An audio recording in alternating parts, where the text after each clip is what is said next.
Welcome to episode 6 of the Just a Thinker podcast. I'm your host, Brian Butka. On today's show, we'll be sharing an episode that was recorded with Patrick Bass and myself, and we were filling in for Brahm from the Brahm Show. We enjoyed our discussion so much we thought we would share it with our listeners on the Just a Thinker podcast. We hope you share your feedback with us and enjoy this discussion.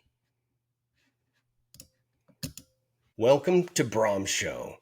Brahm's not here today. I think he's been abducted by aliens, and so he's going to be gone for this episode. And we swiped his login information, and we're setting up the podcast today. I will be one of your hosts, Brian Butka from the Just a Thinker podcast, and co-hosting and really guiding me because I'm a rookie is Patrick Bass. Patrick has done real podcasts with more than the 2 listeners I have, and is a longtime friend. Patrick, thank you for bailing me out and helping me figure this stuff out. Hey, Brian, it's good to be here. And let me just say, I think you have more than 2 listeners because you have at least 2 from my house. So, Awesome. But it's just such a joy to reconnect with you and to be on this podcast.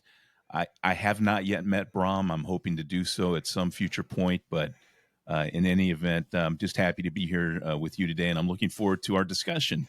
Super. Me too. And I think the timing is really great because you just released a book, The Modern Gentleman, A Guide to Essential Manhood. And I am getting ready to dig into it. You've shared a bunch of the content with me in advance, and it was really great just to see the topics you were addressing that I think are really vital. And perhaps in line with what Brahm's been doing, looking at Proverbs. He's in chapter 1. We'll skip ahead to chapter 13, but I believe it's 13:22 says, "A good man leaves an inheritance to his children's children." It goes on to say that the wealth of the sinner is stored up for the hands of the righteous, using the Amplified. But one of the things that made me think about is uh, planning for the third generation, right?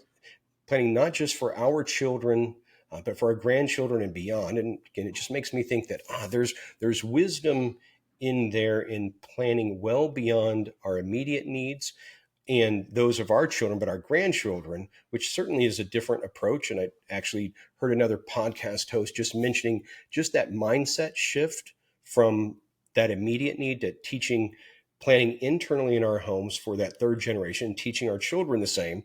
That with the writing of your book, you're talking about modern manhood. What does it mean to be a man? And you cover a wide range of topics. So I thought this would be really great to discuss together, get your thoughts on this, and see how we can work through this together in light of how manhood has changed, at least in modern times, or what appears to have changed and probably shouldn't have. Well, and I wrote that book, and I'll talk about that just for a moment. But I wrote that book because, when I look at, I used to tell my wife, I look at my grandparents, for example, World War II, the greatest generation, and then I would look at, people who are, in their 20s now, and I Right. thought, you know, painting with broad strokes, grand generalizations. How could we go from the greatest generation to this? You Right. know, and I felt like it was my responsibility, just as someone who has made a lot of mistakes in life, to be able and also to kind of give back for all the wonderful help I've gotten along the way, to kind of create a guidebook. It's like the owner's manual every man should have gotten when they when they were born, or certainly Right. before they reached puberty. But I also wanted to write it with a Christian worldview because there is so much confusion out there and disinformation and things that are Right. just flat wrong. And frankly, there's not a lot of you can find a lot of books on Amazon about being a gentleman and manners and things like that, but not a lot of them written are actually none that I could find that were written with a Christian worldview. And that's why I wanted to write that book.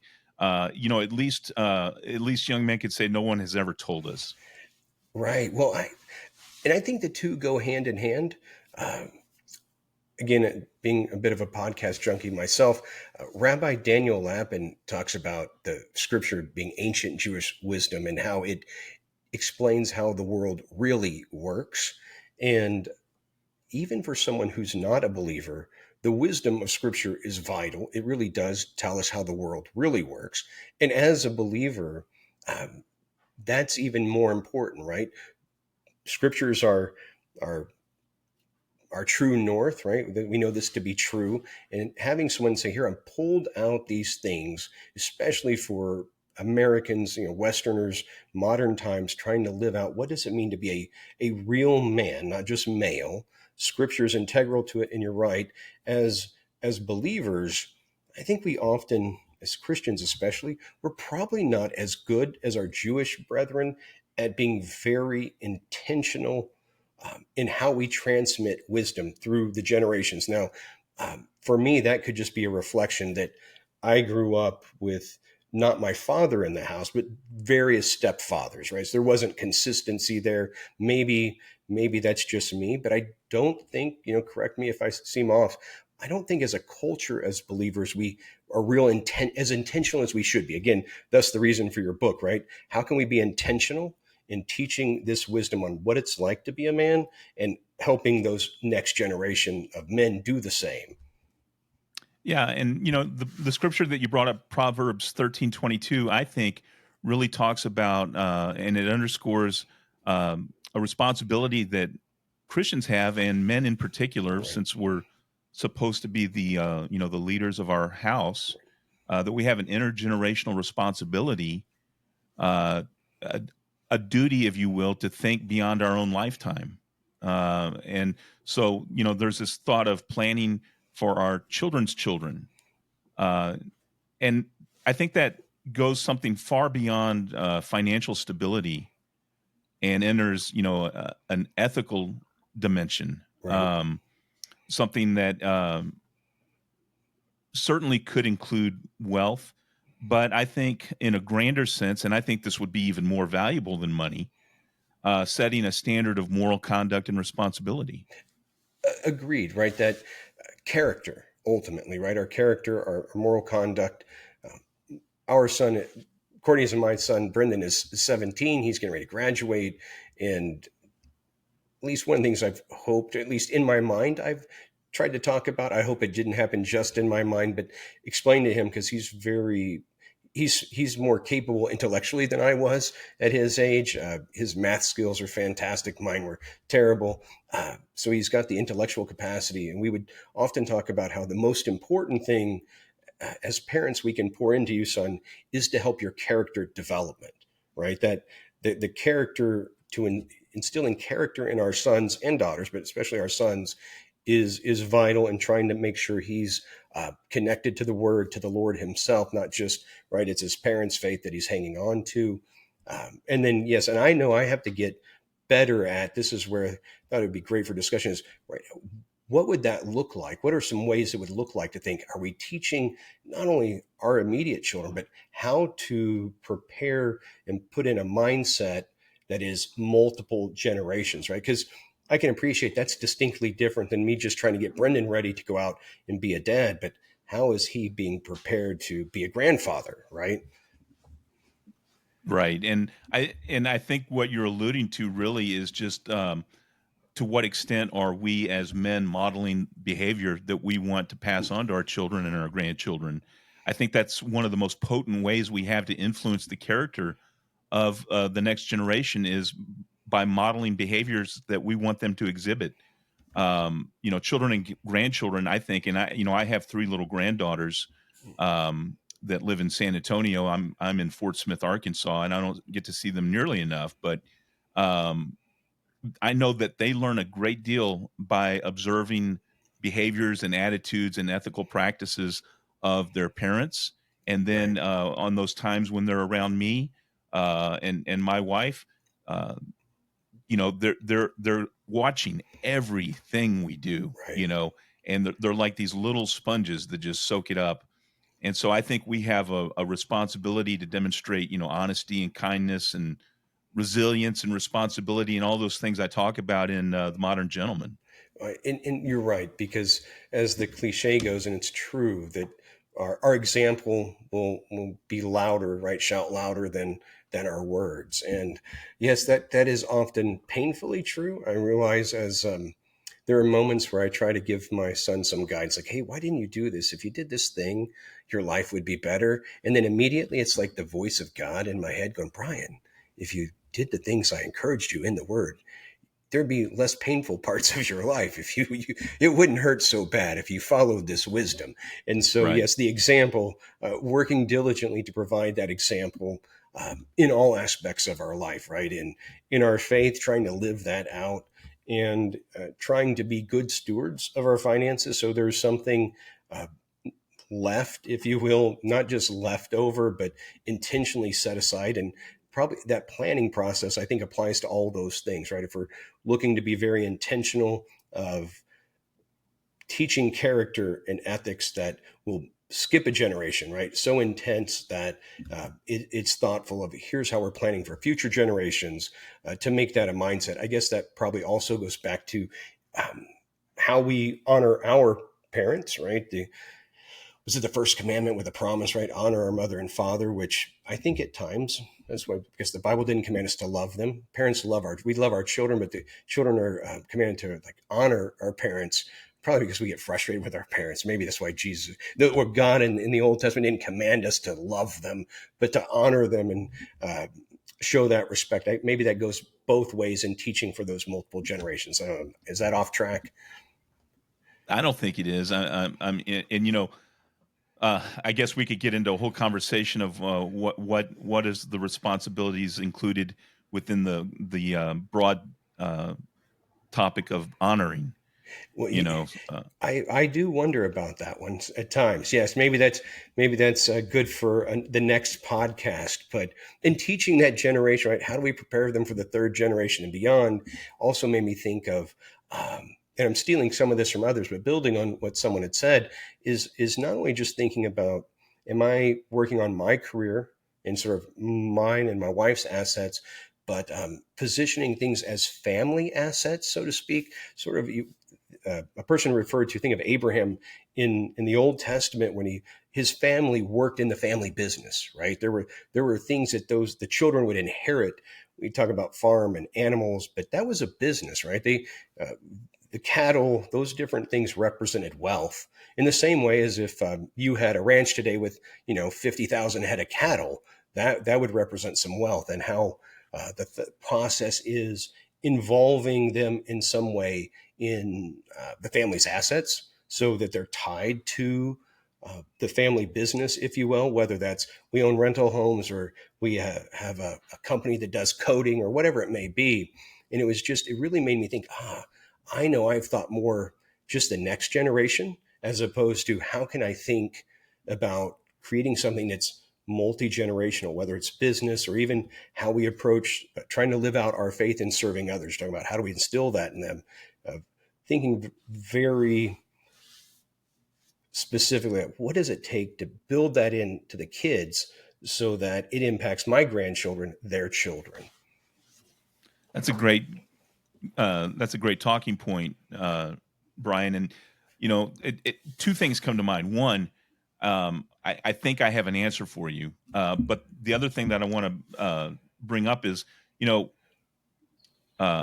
it used to be that families, kind of all stayed in the same geographic area.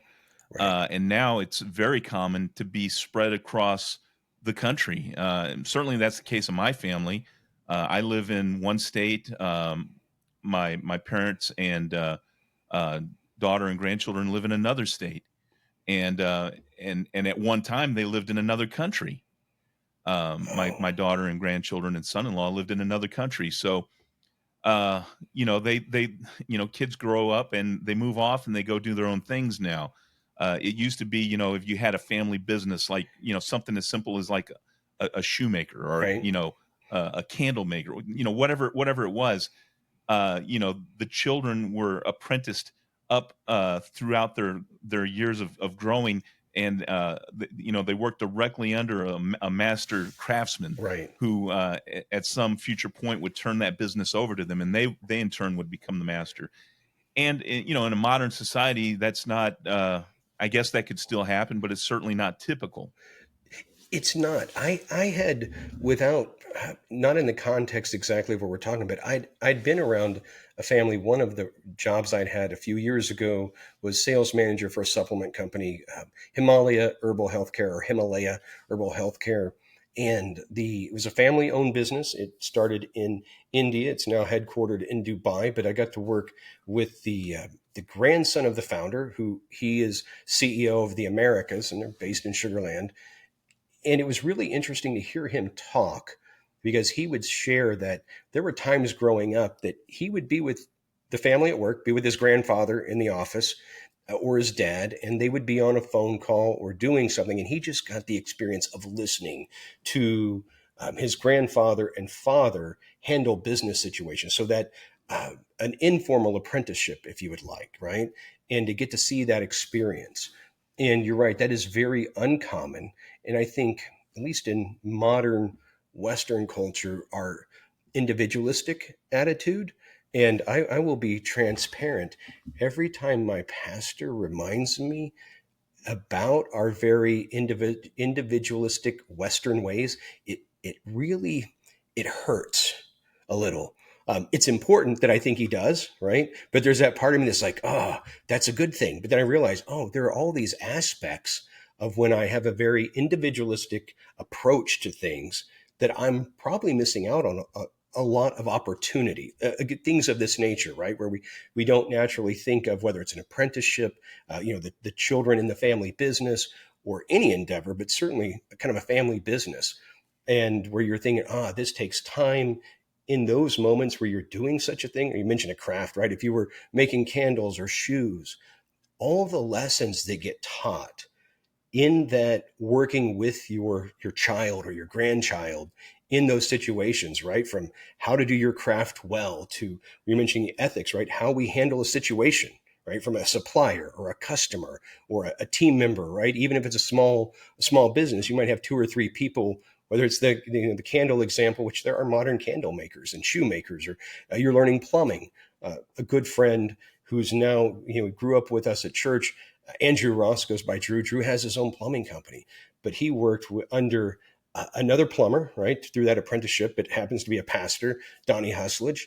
And he learned, young, how to do this and do it well. And then Donnie's kids, well, they grew up with tools in their hands, right? So not only did they go through that formal process, they had a very informal process, of learning the craft, and they ended up running their own businesses. And it's really interesting, the wisdom that second, well, they're really third generation, because Donnie's dad was a plumber. So that third generation has an enormous amount of wisdom, even at a very young age, right? Because they can be in the early stages of their official plumbing career, but because when they were 5 or 6, dad started taking them along, they learned decades of wisdom over just a handful of years, right? Got to experience a great deal. And so it does make me think, like, I need to be more intentional, and to seek out what uh, others who have done it well, what that should really look like. Now, again, we've got one child about to be out of the house, so it will have to even be more intentional on our part. I hope he doesn't go far away, and especially as his career takes off, like you mentioned, how to keep them close. I've at least said, well, I'm old enough now to understand, kids, that I want to be the type of dad that when you are older and get married, that you want to be close by, right? That there's a desire to be close. I probably not hit that mark. I'm working out. They might be trying to go to as far away as possible, but with that idea, right? Be close. We'll talk about how can we have the family compound someday, right? Get enough acreage. You can put your house a little away from us, but I'd love you to be close. But again, look at ways to be far more intentional around that Proverbs 13:22. How do we impact that third generation?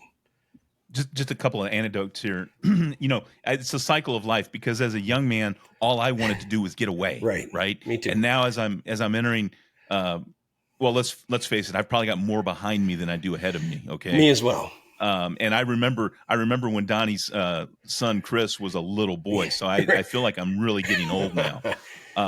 But now as someone who's at least in middle age, so we'll stop there. At least middle age, you start thinking about, yeah, it'd be cool to have a family compound and have everyone drawn together. Um, But what I have found is that I'm a completely different kind of grandfather than I was father. Like I'm the kind of grandfather that was like, yeah, absolutely, you can have chocolate cake for breakfast. Yeah. Right. Have two slices. Why not? Because they're you know what I'm saying, right? Yeah, absolutely. People will joke and say like, I wish, or I'm only nice to you because you gave me grandkids, or I wish I had the grandkids first. But I think the reality is, right, as we get through that stage in life and our children have kids, then we're able to reflect back like, oh, that thing I thought was so important probably wasn't, right? So now you're like, chocolate cake is going to be great for breakfast. It's going to be okay. Your life's not going to be ruined forever if this thing that once upon a time I thought was vital, we skip. Is that, Yeah, yeah, because now they're going to remember because they call me Pop because I think I'm still, even though I think I'm old, I'm probably too young to be a grandfather with three grandkids. So they call me Pops. And they're like, Pop gives us cool stuff, right. uh, and I think that's awesome. But you know, you talked about intentionality, and I think one of the things that we should do on purpose is have intentional conversations um, Yes. with the children, grandchildren, regular discussions that talk about values Hmm. and ethical dilemmas and moral reasoning. Um, and they can be conversations I think that could be prompted by just almost everyday situations or stories from your own life or books or history or current events. I, And I think it can help younger generation begin to think more critically about morality and will help them begin to internalize the values that we hold dear. I think that makes sense. How have you had a chance to do that? Because I will tell you, one of the things I struggle with is my poor children don't want lectures. They'd probably straight up trade a beating for versus the lecture. I haven't beaten them lately, but like so. I realize that my delivery, my intentions may be good, but often my delivery is off. But you mentioned some stories and different things. Have you had a chance to try to do that? Because I need to get better at working that in a conversational way. What I got to be, full disclosure, what I've got to realize is that I am still a work in progress too. When I Amen. when I was a father, I had never been a father before, and I made a lot of mistakes, and now I'm probably making a lot of mistakes as a grandfather. You know, because let's face it, I probably didn't have the best role models that I could have had either. I mean, when I was growing up, my dad was working two jobs, and he was a great provider, and I love him. He's still alive, and I'm thankful to God that I still have him. But he was working, or he was always on business trips. So um, he was doing what he had to do at that moment in time to provide for his family. But I missed out on some of that other stuff, Right. you know. And so a lot of this stuff I'm learning along the way. So you know, I told my wife after I wrote this book, I said, if I could be good at half of what I've written in here, I'd probably be a pretty decent guy. Yeah. Um, writing it down is one thing. Putting it into practice and action, that's where the rubber meets the road. And so, to the extent, have I done it? Yeah. To the extent that I would like to have done it, no, not yet. Right. I'm still working on that, Brian. Well, I appreciate it. I think we all, even I think even those who do it well would sincerely say it could always be done better. And it is for those who grew up with in their with their mom and dad at home and had a fairly sane. No one escapes without some dysfunction because we live in a fallen world, right? But if you grew up in a relatively healthy house, there are things that happen that you don't realize if you're either your parents are, like your father's very busy or parents are divorced. There are just natural missings from, you mentioned like car repair in the book. Uh, I didn't really see that a lot growing up because, my dad wasn't there. Sometimes stepdad showed me, sometimes not. Right. So there are a lot of little things that just happen that naturally take place if the home's intact, right? That are different than otherwise. And if our grandparents either weren't around, as an example, or there was limited interaction, you're right, that model. And I think, you know, I think there are about a trillion ways to mess up something, right? There are only a few ways probably to do it right, but I have found infinite ways to fail as a father, as a husband at different times. You're like, oh, but yes, the model to do it well. I will say, interestingly enough, my grandfather, who was the illegitimate child of a man who had a whole nother family. So when my grandfather was somewhere around 13 or 14, someone told him, like, you and your brother, that guy that comes over to cut your hair on the weekends, that's your dad. He didn't know, right? So he didn't grow up with a normal, anything close to normal parenting, because his mother had passed away when he was 5. He was raised by his grandmother, who spoke little English because she was from Poland, and his aunts. And then, interesting enough, though, and he passed away just a couple years ago. When he had grandkids and great grandkids, they're from Independence. He would be there like all the time. After work, come see the babies, hang out. My oldest cousin, she was saying how when she had her daughter, his great granddaughter, she would have to say, "Grandpa, it's 9 o'clock. We're putting her to bed. You have to go home. Come back tomorrow." Like he would be there when she got home from work and stay until bedtime. It's like, wow, that's a lot when the kid's an infant. I'm not suggesting we do that, but just thinking of examples, like he was pretty committed, in that engagement, even though that wasn't his example. So again, I know I've got a lot to learn to try to pass on, but that intentionality of how do we model it, and then finding those who have done it well and getting them in the conversation, because I think sometimes those folks who may have had good role models and themselves may be good role models may not be aware of the void, if you will, right? And how significant that lack can be for those of us where we're not where we want to be, and there's some uncertainty, right? Where you say, "Hey, here, I know I have these aspirational things. I know what's important to do," but then living it out and having someone sort of walk alongside you when you're doing it, right, to help course correct. Well, certainly having mentors is good, but one of the most important things that we need to realize is that even if you're sitting out there and you're saying, "Hey, Brian, hey, Patrick, you don't understand. I didn't even have a tenth of what you had Right, growing up." Well, that's the situation and the reality for a lot of men out there. And that's by the way, that's part of the reason I wrote The Modern Gentleman. But what we can always realize is that we have modeled to us um, the relationship that God has with us, right. you know, as our Father, Hmm.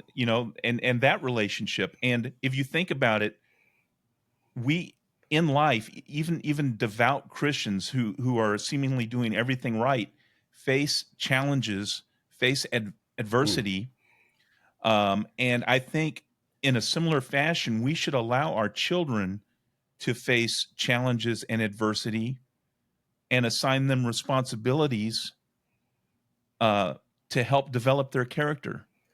And, even if Right. it's a simple task, something that's age appropriate, gradually increasing in complexity. Why do we do that? Well, one, we want them to fail within the confines and the Mm. safety of our loving arms, Right. right? That's good. Yes. Two, we want them to build self confidence and self reliance. Right. I don't want my kid or my grandkid the first time they ever experience failure. I don't want it to be in the real world. Right, right. Yes, that makes sense, right? The sounds like you're saying you're giving them opportunities to do difficult things, right? That stretch them, and yes, make those mistakes or those learning opportunities when you can guide them and reassure them and comfort them. I think I think that's a great, the analogy between us and the Lord and us and our kids is really important to remember, right? Even if we're Yeah. doing things well, we are going to face times where we have to go back and say, "Lord, I don't know what to do, right? Give me wisdom." Well, in a practical sense, it's going to help with problem solving Right, skills. And like the Bible says, we're strangers in a strange land. Nobody, out there in the business world, nobody is quote your friend. right, And you will face adversity and you will face failure, and you're going to encounter things that are patently unfair, at just on their face unfair, whether it's discriminatory because of this or that, or Right. whatever it is. That's, as they say, that's life. Right. And so, if our kids and grandkids have that self resilience to be able to deal with that type of adversity without it crushing them, then we've done our job. Yeah, that's great. uh and I think there's a lot of ways we can do that, but whether it's through religious training, spiritual or philosophical teaching, like you started off this conversation um, talking about how those of the Jewish faith seem to have this paradigm where family beliefs and values and things like that seem to be much more important than they are in a strictly Western or neo-American culture. Right. Um, but why can't we change that, at least on a micro level, Right. with our own family? No, You know, absolutely. I think we can learn a lot from those who are doing it better than us or different. And yes, striving to be more intentional, have those conversations, like you said, and put them in difficult situations, things to give them a chance to fail and test their limits. Recently, we've done a little bit that at the house where um, when I was a teenager, I liked to lift weights because I had this vision that I was going to be 220 pounds and 5% body fat. And since I'm about 4 foot tall, it would have I'd been wider than I am tall in a good way. And now at 49, I'm like, I need to lift weights because I need to be able to pick up my keys if they fall, or I need to do the most important squat movement ever. And that's, I need to be able to go to the restroom by myself when I'm 70, right? And so right? start like, okay, I don't enjoy it like I used to. I'm like, okay, I have to do this. And then Brendan's been working out with me. Addie's done it a few times, and my wife started doing it. But, going through a training program to get progressively stronger, right? You hit those parts where, okay, this is not working today, or I'm tired, or you go out and do it, even when you don't want to, or you try to, and then learning that, oh, I can fail at this. Okay, life's not over, right? There's a spot, there's a safety, and trying those difficult things together. That's one little way we've been trying to do that, right? Like, hey, here's the reason we're doing this. Here's a chance to push our limits, and fail, but fail in a safe way. Um, so that's been one way. We are working on the financial piece as well, right? Trying to steward our finances well, to leave, and teach our kids to be good with their finances, to be thoughtful, to to hopefully leave them something. But I do know that moving forward, I'm going to put additional effort into thinking how can I be far more intentional about impacting that third generation, the grandkids and beyond, and then looking for ways to appropriately model and teach that to our kids so that they do the same, right? That we keep thinking a couple of generations down the road. And maybe someday they'll have the family compound. Well, just from a very practical and pragmatic viewpoint, I would say this. Um, as I've gotten older, one of the things that I've become keenly interested in is Oh, genealogy. yeah. And in my research, I discovered that um, my family, the Bass family, is Native American, Interesting. going all the way back to the Wow. 1600s, when the Bass family came over from England and then married into the Nansemond Indian tribe. And I never knew that. And to this day, uh, the Bass family and the Nansemond Indian tribe, it's synonymous. Hmm. Primarily a family tribe. Well, Pardon me. And um, over the years, I've become increasingly reconnected with that part of my identity, and I've gotten involved, and I'm actually a vice chief of our tribe oh, now. wow.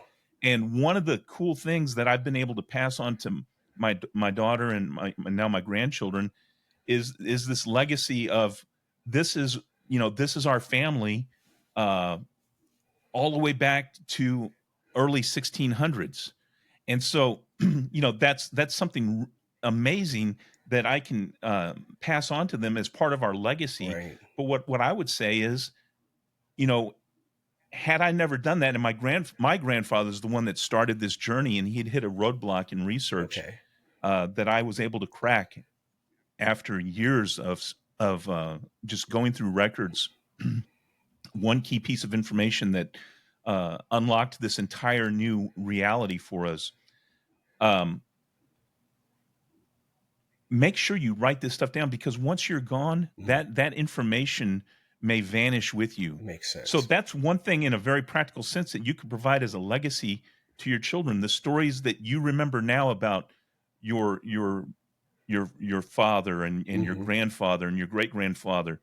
You know, for my great grandchildren, the concept of my great grandfather, who was in the the 18 late Right. 1800s, that's like a million miles away from them. Right. Yeah.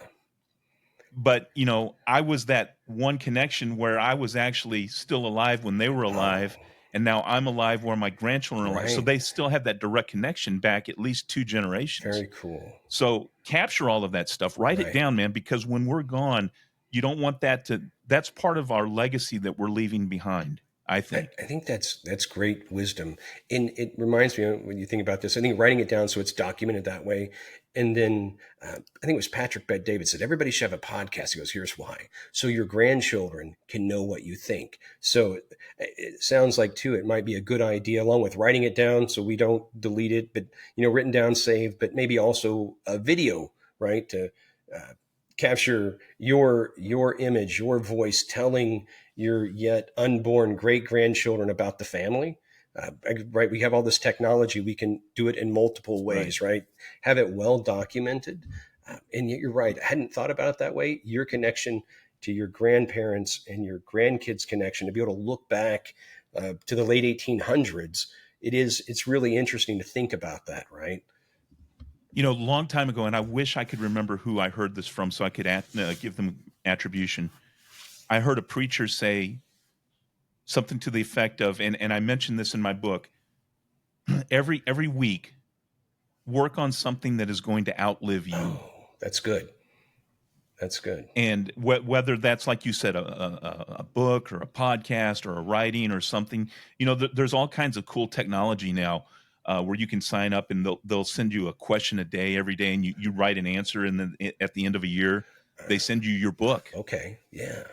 Even if it's something like Right. that. I have my grandmother's. She kept just in a a 3-ring kind of a binder sort of thing, spiral binder. She wrote 2 or 3 sentences every day, Oh, dated it, that's and I beautiful. have several of those journals, and I very frequently look back in those now, uh, and see what her day was like on a given day. No, And that has to be great, it nothing profound. right? I went to town and ate at McDonald's, and then I went to the grocery store.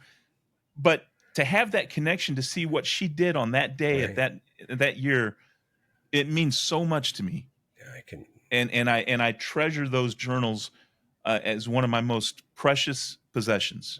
That's That's cool. Well, there's wealth in that, right? Although it's not monetary, but there's an inheritance that's been passed down, if you will, right? That you will be able to share with your grandchildren. So one additional way to keep that legacy going, and hopefully we all get a little better at it. Be examples to others. Have others wherever there will be a place for comments here from the podcast or the video people see, and probably share ways that they're doing it or intend to do it, and we can collectively help each other be a little better at this, to leave that inheritance for our grandchildren, our children's children, financial, and as you said, most importantly, that ethical character inheritance that will help them fight the battles they'll have to fight, right? Because each generation will have to relearn and instill those values in their children. Yeah, I agree, Brian. And what a great conversation, and what a refreshing way to look at Proverbs 13:22, and to think about it in something in terms of more than just financial wealth, which I think is something that we should be able to help with. But I think the broader application that we've talked about today is something that is more valuable than gold. Awesome. Thank you. I look forward to our next conversation. And next week, Brahm may be back if they return him from wherever they've taken him from. So this is Brahm's show. Thank you. And we hope that you come back again.